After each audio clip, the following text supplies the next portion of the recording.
Hello guys, ഇന്ന് 3 പേർക്കും പഠിക്കാനായിട്ട് പോകണം കേട്ടോ. അപ്പോൾ എല്ലാവരും കൂടെ പഠിക്കാനായിട്ട് പോകുന്നത് കൊണ്ട് രാവിലെ ഇത്തിരി വെപ്രാളത്തിലാണ്. അങ്ങനെ ഞാൻ ഇന്ന് രാവിലെ ഇതാണ്ട് ആദ്യം തന്നെ അരിയിട്ടു.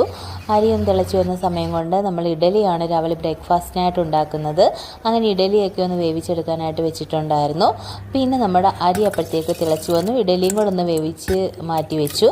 അതിനുശേഷം കുക്കറിലേക്ക് സാമ്പാറിന് അരിഞ്ഞു വെച്ചിരുന്ന കഷ്ണങ്ങളൊക്കെ പരിപ്പിൻ്റെ കൂടെ ഇട്ടിട്ട് വേവിക്കാനായിട്ട് കുറച്ച് ഉപ്പും കുറച്ച് മഞ്ഞൾപ്പൊടി, മല്ലിപ്പൊടി, കുറച്ച് മുളക് പൊടി, ഇതെല്ലാം കൂടി ഞാൻ കുക്കറിൽ തന്നെയാണ് ഇട്ടിട്ട് വെള്ളം ഒഴിച്ചൊന്ന് തട്ടിക്കൂട്ട് സാമ്പാറായിട്ട് രാവിലെ തന്നെ വെപ്രാളത്തിൽ നിൽക്കുവാണല്ലോ. അപ്പോൾ പെട്ടെന്ന് ഞാൻ ഇങ്ങനെയാണ് തയ്യാറാക്കുന്നത്. അതിൻ്റെ മുകളിൽ കുറച്ച് വെളിച്ചെണ്ണയും കൂടെ ഒഴിച്ചു കൊടുത്തു കഴിഞ്ഞാൽ അതിങ്ങനെ തിളച്ച് പൊന്തി അങ്ങ് പോകത്തില്ല. അങ്ങനെ അത് വേവിക്കാനായിട്ട് വെച്ചു. പിന്നെ ഞാൻ ചായ ഇട്ടു. ചായ ആദ്യം തന്നെ ഇടത്തില്ല, കാരണം ആദ്യം ഞാൻ അരി ഒന്ന് തിളപ്പിച്ച് റൈസ് കുക്കറിൽ വെക്കുന്നത് കൊണ്ട് പിന്നെയാണ് ഞാൻ ചായ ഇടുന്നത്. അപ്പോൾ തിളപ്പിച്ച് വേവിച്ച് വെക്കേണ്ട സാധനങ്ങളൊക്കെ ആദ്യമേ അങ്ങ് ആക്കി വെക്കും. അതുപോലെ ഇഡലിയൊക്കെ ഒന്ന് കാസറോളിലോട്ടാക്കി വെച്ചു. പിന്നെ അതിനുശേഷം നമുക്ക് കുക്കറിൽ വിസിൽ വന്നു സാമ്പാറിൻ്റെ. അങ്ങനെ സാമ്പാർ വേറൊരു ചട്ടിയിലേക്ക് മാറ്റിയിട്ട് അതെല്ലാം കഷ്ണങ്ങളെല്ലാം ഒന്ന് മിക്സ് ആക്കി എടുത്തു. അതിനുശേഷം അതിലേക്ക് കുറച്ച് ഉലുവയും കടുകും കറിവേപ്പിലയും കൂടെ പൊട്ടിച്ചിട്ടിട്ട് അതും കൊണ്ടൊന്ന് താളിച്ചു കൊടുത്തു.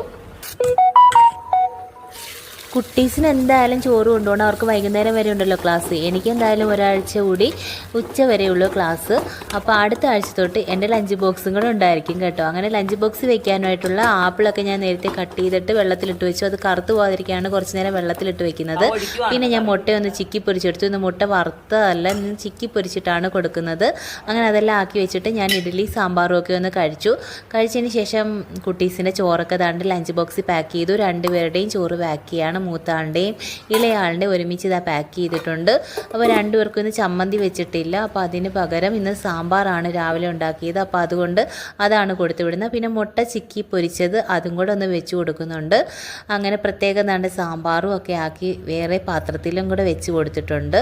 അങ്ങനെ 2 പേരുടെയും ലഞ്ച് എല്ലാം സെറ്റ് ആക്കിയിട്ടുണ്ട്. പിന്നെ ഇളയാളിന് സ്നാക്സ് ആയിട്ട് ഞാൻ നേരത്തെ കട്ട് ചെയ്തിട്ടുള്ള ആപ്പിളും കൂടെ കൊടുത്തു വിടുന്നുണ്ട്. അപ്പോൾ ഇത്രയേ ഉള്ളൂ. വീഡിയോ ഇഷ്ടമായെങ്കിൽ കൂട്ടാക്കാൻ മറക്കല്ലേ. ടാറ്റാ.